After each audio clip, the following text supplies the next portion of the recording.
श्री गोकुलनाथ की जय हो। श्री हरिराय जी महाप्रभु जी की जय हो। श्री गोपेश्वर जी प्रभु जी की जय हो।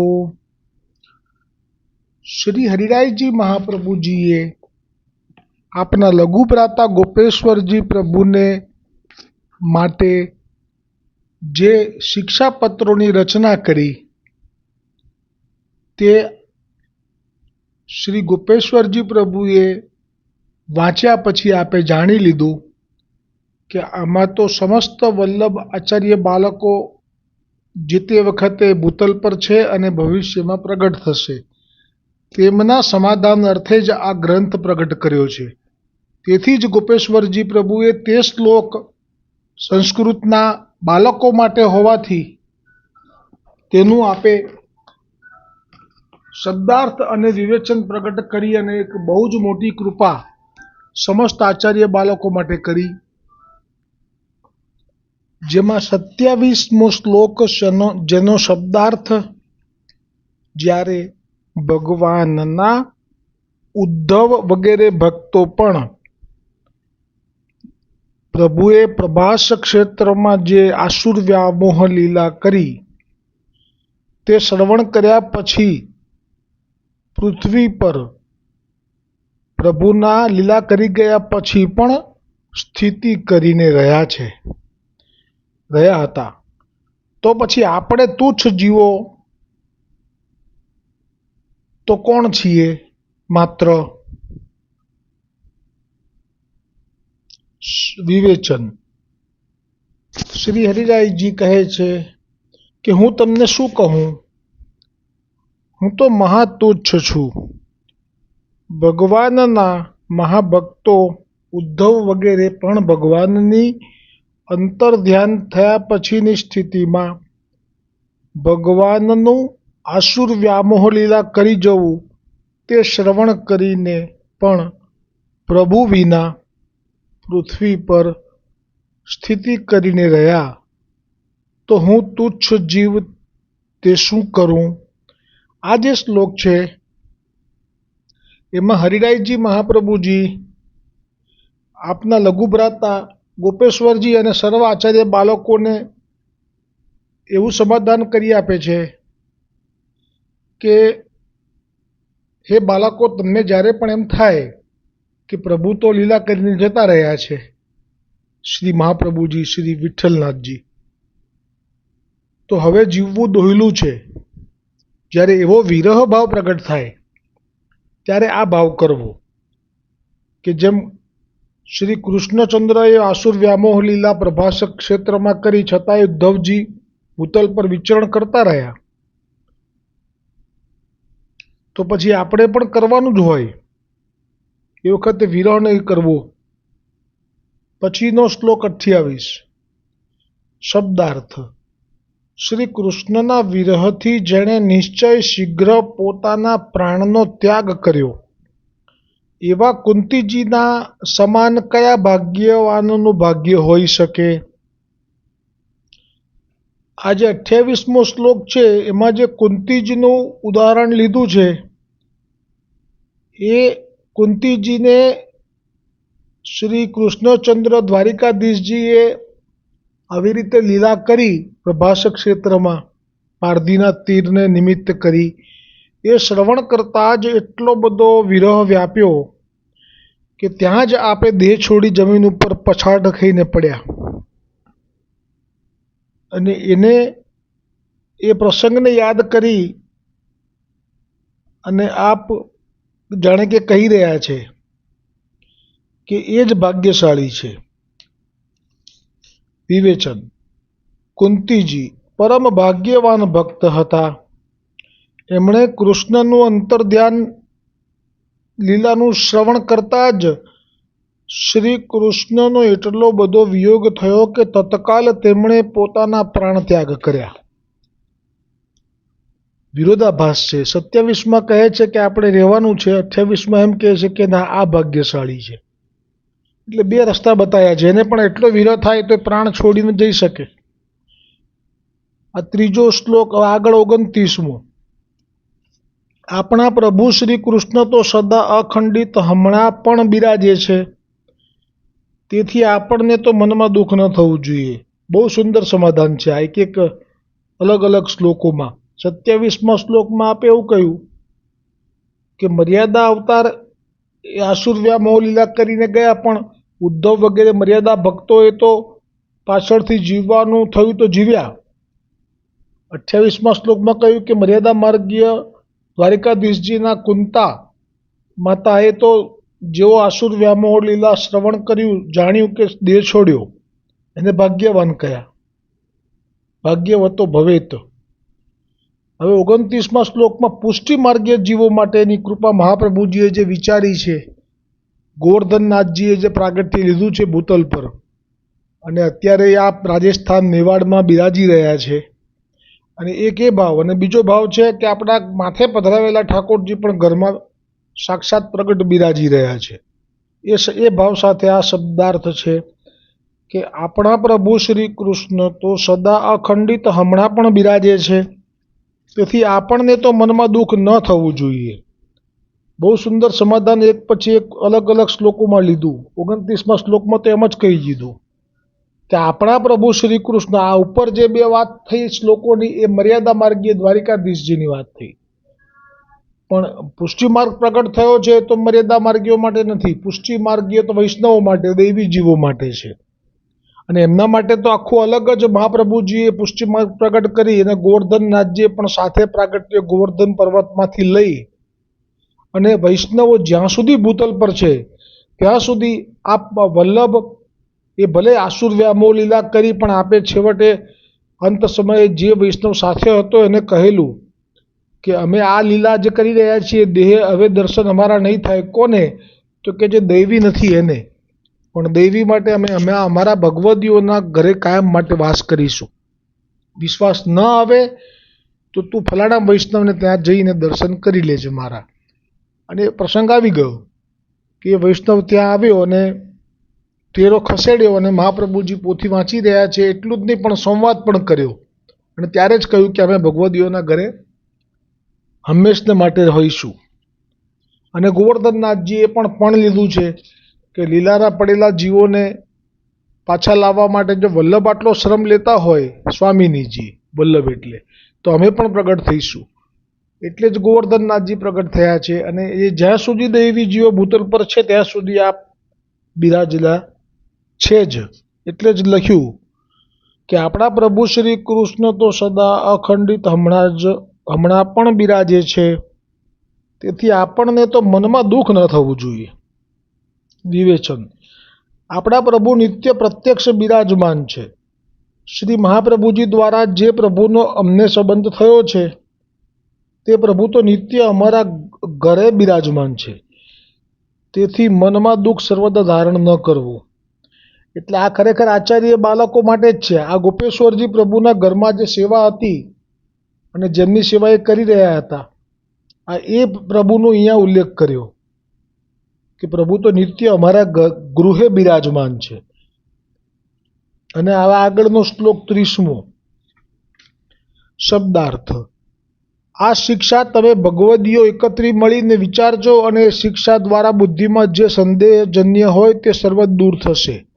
એટલે વળી પાછું હરિરાયજીએ ગોપેશ્વરજીને કહ્યું કે આ જે શિક્ષા છે, ઠાકોરજી પ્રત્યક્ષ બિરાજી રહ્યા છે પુષ્ટિ માર્ગીય, એ વિષયમાં કંઈ પણ સત્સંગ કરવો હોય તો આપ જરૂરથી કરજો, પણ કોની સાથે? ભગવદી મિલિતઈ, આવો શબ્દાર્થ છે, એટલે કે ભગવદીઓને મળીને. એટલે 41 પત્રોમાં બધી જગ્યાએ જ્યારે સત્સંગ કરવાની વાત આવી છે ત્યારે ભગવદીઓથી કરવો એવું વૈષ્ણવોને તો કીધું છે, પણ આચાર્ય બાળકોને પણ એવી આજ્ઞા કરતા રહ્યા છે. કેટલા શ્લોક વારંવાર આવે છે કે વલ્લભકુલ બાળકોએ પણ ભગવદીઓનો સંગ કરવો, જેમાં આખો આવો શ્લોક પણ આવેલો. ત્યારે મેં પ્રમાણ પણ મૂકેલું કે ગોકુલનાથજીએ કેવી રીતે કુંભનદાસજીને કે કોઈ દિવસ ઠાકોરજીએ સ્વામિનીજીની સેવા કરી હોય એવી કોઈ લીલા તમારી પાસે સ્મરણમાં છે? એમ કરીને આપે એમને વાતોએ લીલામાં ડૂબાડ્યા, અને છેવટે ગોકુલ લઈ જવાનો જે ભાવ કરેલો એ પ્રસંગમાં આવેલું. અને સ્વયં હરિરાયજીએ ગોપેશ્વરજીને કહેલું કે તમે પેલા ભગવદીય જે છે ને પેલો પ્રેમજી કે એવું કંઈ નામ હતું એની સાથે સત્સંગમાં એવી રીતે સત્સંગ કરજો કે વાત વાતમાંથી એની સાથે સત્સંગમાં એનો ભાવ પ્રગટ કરી શકે. આટલું બધું મહિમા ભગવદીયનો શ્રી હરિરાયજીએ પણ ગાયો છે.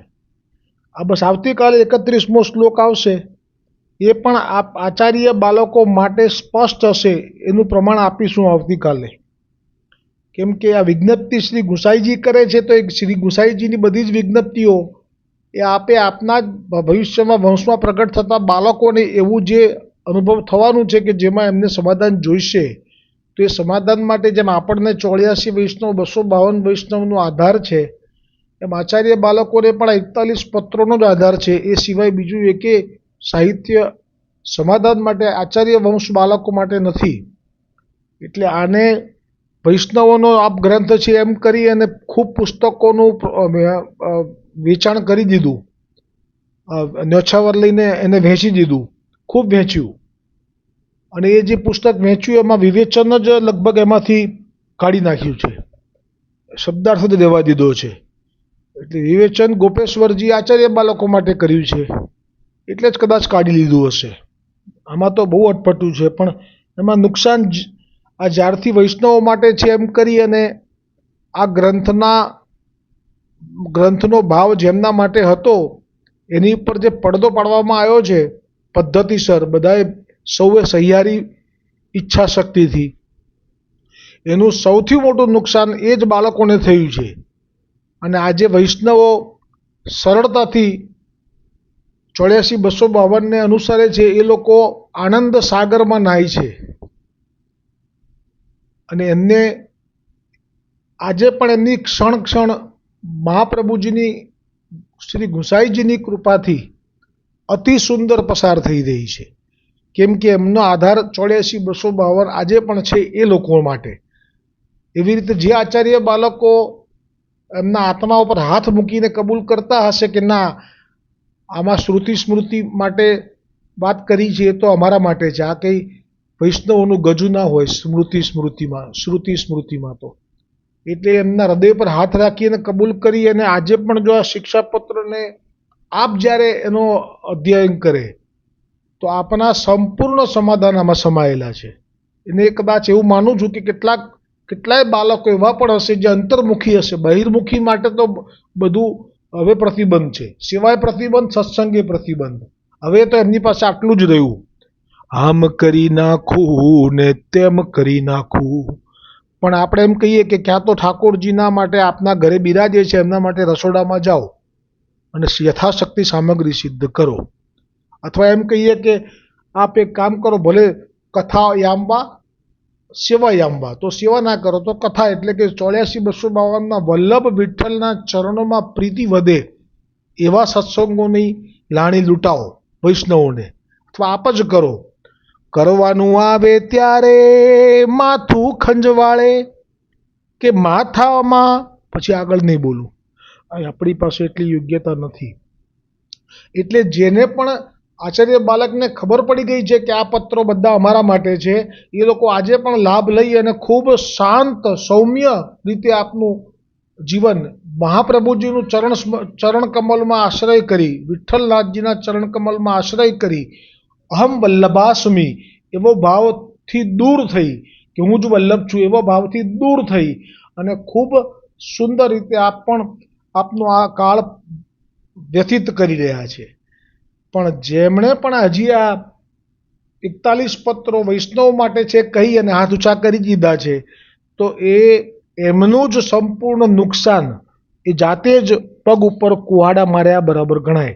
આવતીકાલે 31મા શ્લોકમાં પણ આ જ વસ્તુ બહુ સ્પષ્ટ થશે કે આપના બાળકોને આવી કોઈ તકલીફ પડે તો એનું નિવારણ ગુસાઈજીએ વિજ્ઞપ્તિમાં કર્યું છે.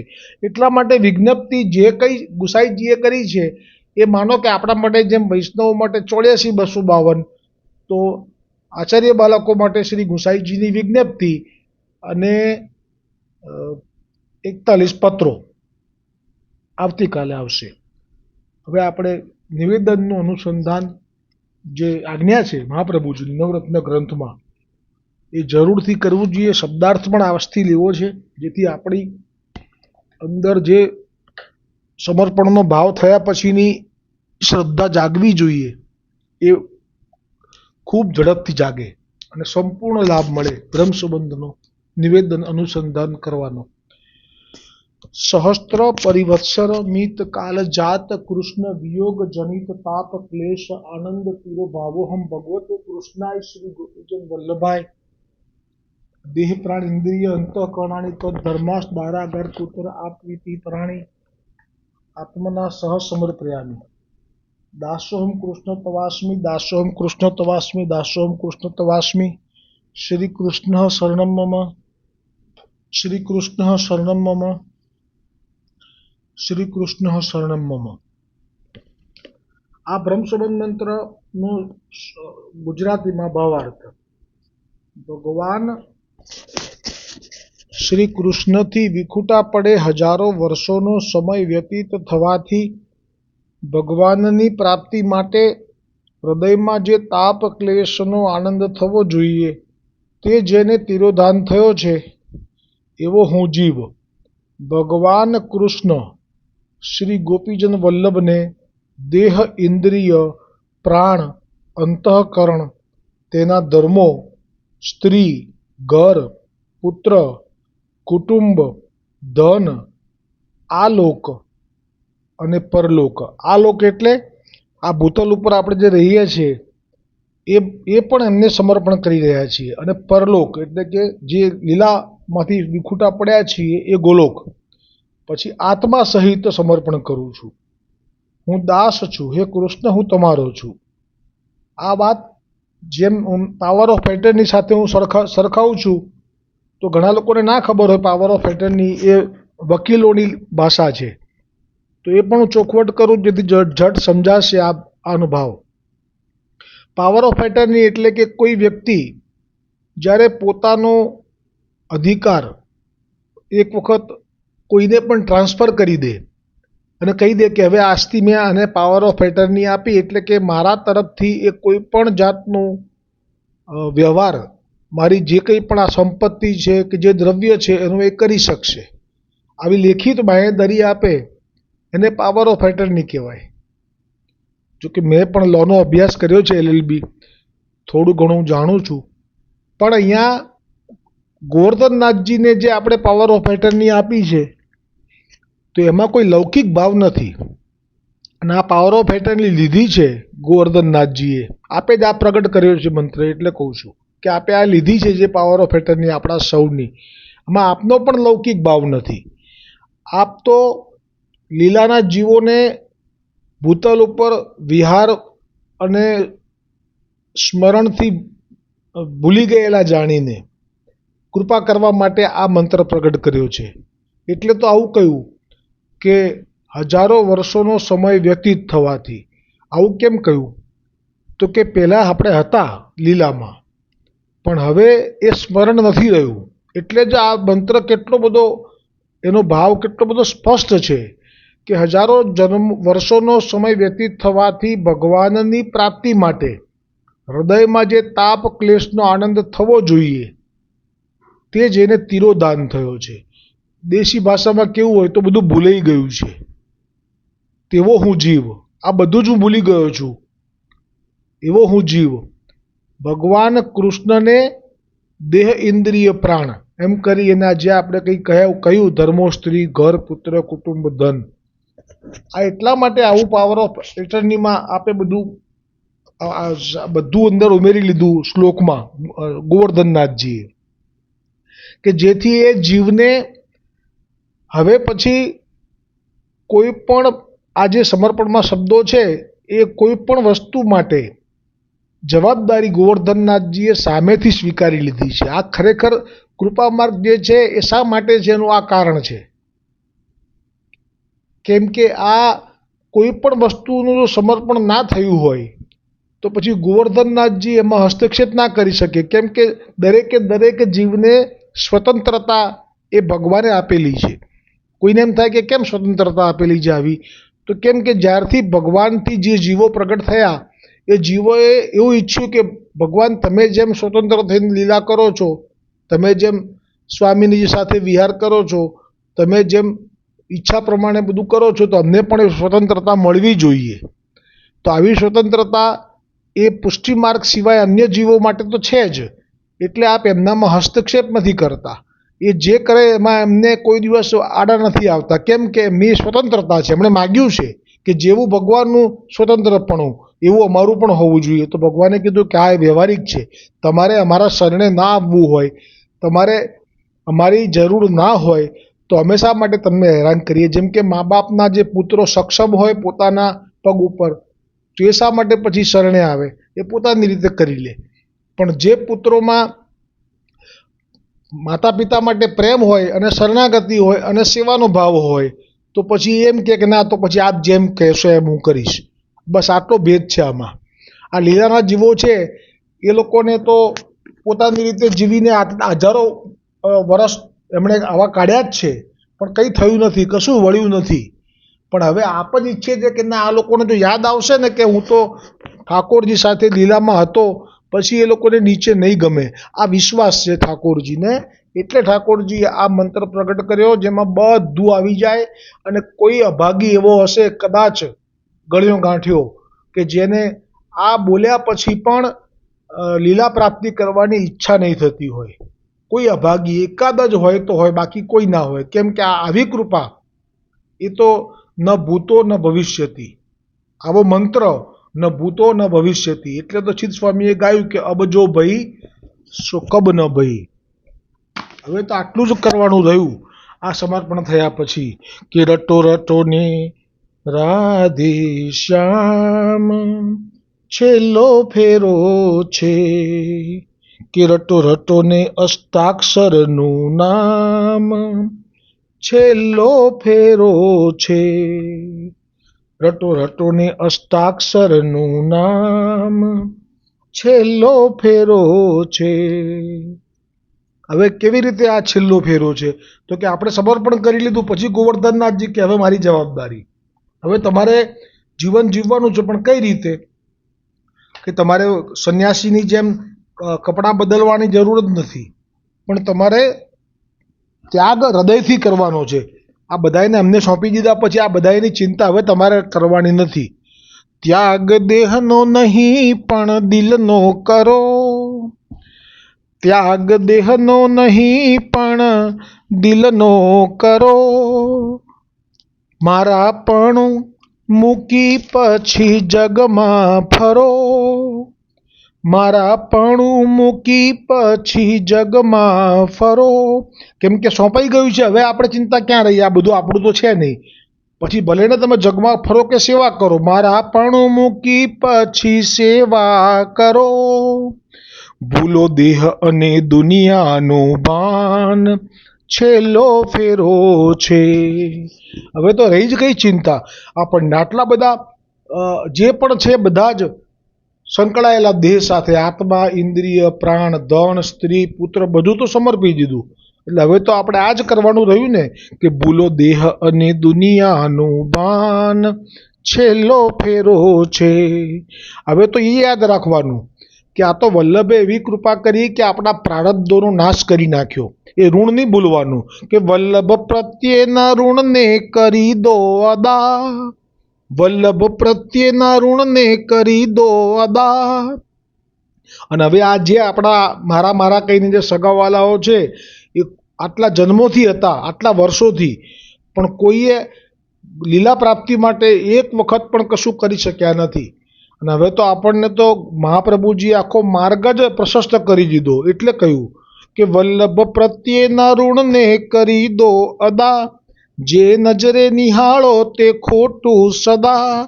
અને કયું જ્ઞાન રાખવાનું? રાખો હૈયામાં એક જ જ્ઞાન છેલ્લો ફેરો છે, રાખો હૈયામાં એક જ જ્ઞાન છેલ્લો ફેરો છે. અને હવે આપણે બેસવાનું કોના ચરણોમાં? વલ્લભ ચરણો શ્રીજી ચરણે પ્રભુજીના બેસી જાજો, વલ્લભ ચરણે પ્રભુજીના બેસી જાજો, વિઠ્ઠલ ચરણે પ્રભુજીના બેસી જાજો, એમના હૈયાના ઊંડાણે પેસી જાજો. આચાર્ય બાલકના હૈયાને ઊંડાણે પેસવાનું નથી કીધું, વલ્લભ અને વિઠ્ઠલના. કેમ કે આચાર્ય બાલક અત્યારે જ એમ કહે છે કે અમે તો ખભા શોધીએ છીએ કે અમને એવા ખભા મળતા નથી કે જ્યાં અમે અમારું માથું ટેકવી શકીએ, એવા અમને કાન મળતા નથી કે જેને અમે અમારી હૃદયની વાત પણ કરી શકીએ. તો આ આચાર્યના જે વચન છે એ મુજબ જો એમના જે સેવકો છે એ પણ પછી આવા ખભા શોધતા થઈ જશે. પણ ના ના, આપણે તો બે ખભા મજબૂત છે, વલ્લભ અને વિઠ્ઠલ. એમના હૈયાના ઊંડાણે પેસી જાજો, પછી કરજો મીઠા મીઠા ગાન, છેલ્લો ફેરો છે. પછી કરજો મીઠા મીઠા ગાન, છેલ્લો ફેરો છે. રટો રટો અષ્ટાક્ષરનું નામ, છેલ્લો ફેરો છે. આવતીકાલે આ 24મા પત્રમાં જે છેલ્લો શ્લોક છે એ પણ અષ્ટાક્ષર મંત્રનો જ છે. એ પણ ગુસાઈજી આપના બાળકોને કહી રહ્યા છે, આચાર્ય બાળકોને, કે તમે ચિંતા ના કરતા, તમને પણ કોઈ આવી પરિસ્થિતિમાં આવો અનુભવ થાય તો તમે અષ્ટાક્ષરનો આશ્રય લઈ લેજો. આ છેલ્લો જે શ્લોક છે એમાં બાળકો માટે જ છે, પણ આ આખો ગ્રંથ વૈષ્ણવ માટે જબરજસ્તીથી ઠોકી દેવામાં આવ્યો છે. તો વૈષ્ણવને તો લાભ જ લાભ છે. 84 છે, 252 છે, અને હવે તો શિક્ષાપત્ર છે. કેમ કે બાળકો જ જ્યારે આજ્ઞા કરે કે ના તમારા માટે, તો બાળકોની અંદર રહેલા સ્વવંશ સ્થાપિત સ્વ મહાત્મ્ય અશેષ એવા સ્મયાપહ એવા વલ્લભની જ જાણે કે કૃપા વૈષ્ણવ ઉપર આ પણ થઈ ગઈ.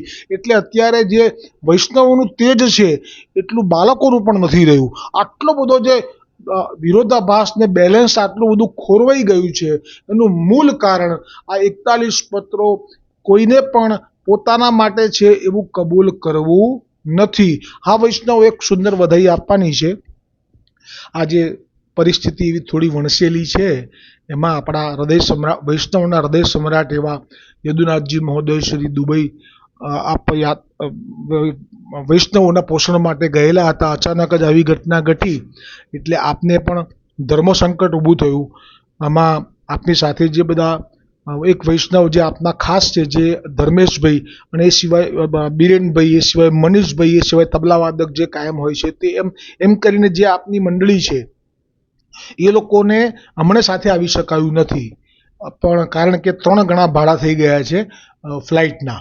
એટલે એ લોકો આવશે સમયે આપણે બધાએ પ્રાર્થના કરવાની કે એમને સહી સલામત મહાપ્રભુજી વલ્લભાચાર્યજી અને વિઠ્ઠલનાથજી કૃપા કરીને આપણા અમદાવાદમાં પાછા લાવી દે.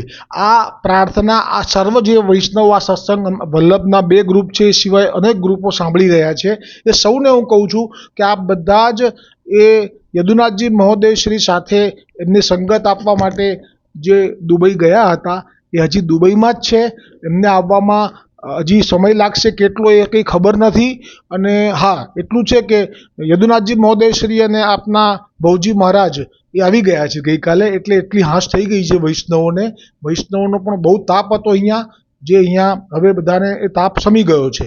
પણ જે બાળકો ત્યાં છે વૈષ્ણવો, એમના માતા પિતાની હૈયાની જે વેદના છે એ ચરમસીમાએ છે. એ લોકો માટે અને પેલા વૈષ્ણવો માટે આપણે જરૂરથી મહાપ્રભુજી વલ્લભાચાર્યજીના ચરણોમાં જ આપણે પ્રાર્થના કરીશું કે જો આ આપે પ્રગટ કરેલો માર્ગ છે, આ આપના કાનીથી બ્રહ્મસંબંધ લઈને આ બધા વૈષ્ણવ થયા છે, હવે જવાબદારી આપની છે, એ ભાવ રાખીશું. અને સામર્થ્યવાન છે. મેં કીધું ને કે એટલા માટે જ આશ્રયનું પદ પુષ્ટિ માર્ગમાં સત્સંગમાં લેવાય છે. દ્રઢ ઇન ચરણ કેરો ભરોસો.